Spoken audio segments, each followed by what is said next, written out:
जादुई टोकरी की कहानी।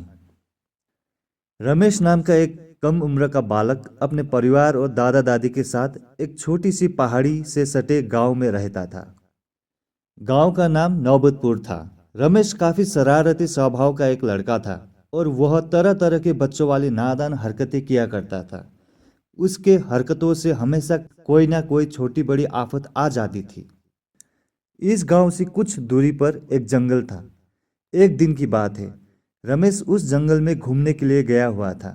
वो उस जंगल में इधर उधर बस यूं ही घूम रहा था। तभी एक जगह रास्ते में जमीन पर गिरा हुआ बांस की बनी हुई एक टोकरी को उसने देखा।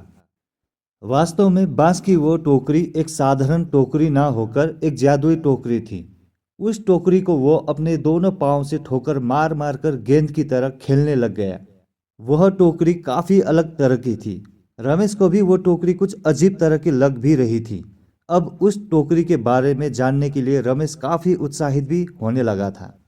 अब उसने उस टोकरी पर अपना पैर रखकर उस टोकरी पर चढ़ने का सोचा, परंतु जैसे ही वो उस टोकरी पर अपना पैर रखकर चढ़ा तो वो टोकरी रमेश को लेकर ऊपर ऊंचे आसमान में उड़ गई और उड़ते उड़ते बहुत दूर बादलों के पार लेकर चली गई।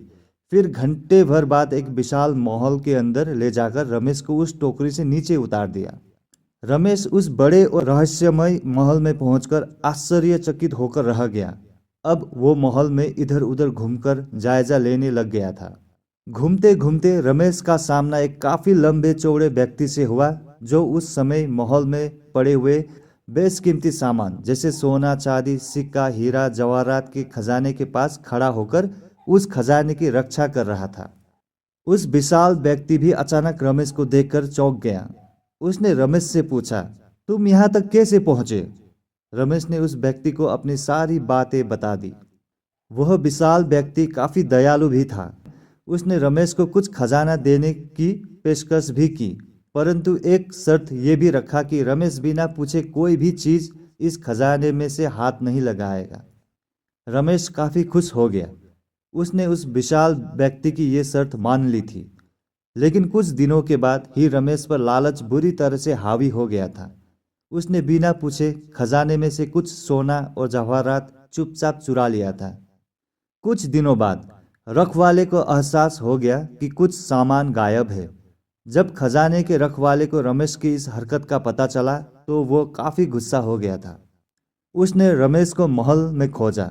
खोजबीन करने के दौरान वो जादुई टोकरी उस विशाल व्यक्ति के पैरों के नीचे दबकर टूट फूट गया।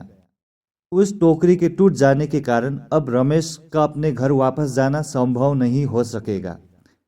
उस टोकरी के टूट जाने के कारण रमेश धरती पर वापस कभी नहीं जा सकता था।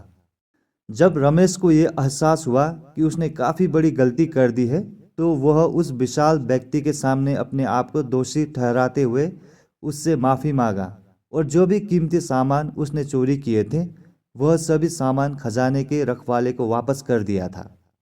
उसने ये वादा भी किया कि अब वो कभी भी बिना पूछे कोई सामान नहीं उठाएगा और चोरी कभी नहीं करेगा। उस घटना के बाद रमेश अब एक बदला हुआ इंसान बन गया था। अब वो अपनी ईमानदारी और सत्य निष्ठा के साथ उस माहौल में रह रहा था और खजाने की देखभाल भी कर रहा था। रमेश ने यह सीखा कि लालच कभी नहीं करना चाहिए। लालच इंसान को कहीं का नहीं छोड़ता है। रमेश के चाल चलन एवं बदले हुए स्वभाव को देखकर खजाने की रक्षक उस विशाल व्यक्ति को रमेश पर दया आ गई। उसने फिर से एक जादुई टोकरी बनाई जिस पर सवार होकर रमेश अब अपने गांव जा सकता था। एक दिन रमेश उस टोकरी पर सवार होकर फिर से अपने गांव की ओर उड़ गया। खजाने के रक्षक ने रमेश को कुछ खजाना भी दिया था। रमेश अपने गांव आकर उस खजाने में से कुछ हीरे जवाहरात अपने गांव वालों के बीच भी बांट दिए थे। इस कहानी से हमें यह सीखने को मिलता है कि ईमानदारी और सत्य निष्ठा का साथ कभी नहीं छोड़ना चाहिए। लालच हमें क्षणिक रूप से सुख दे सकता है, परंतु यह हमेशा विनाश की ओर ही ले जाता है।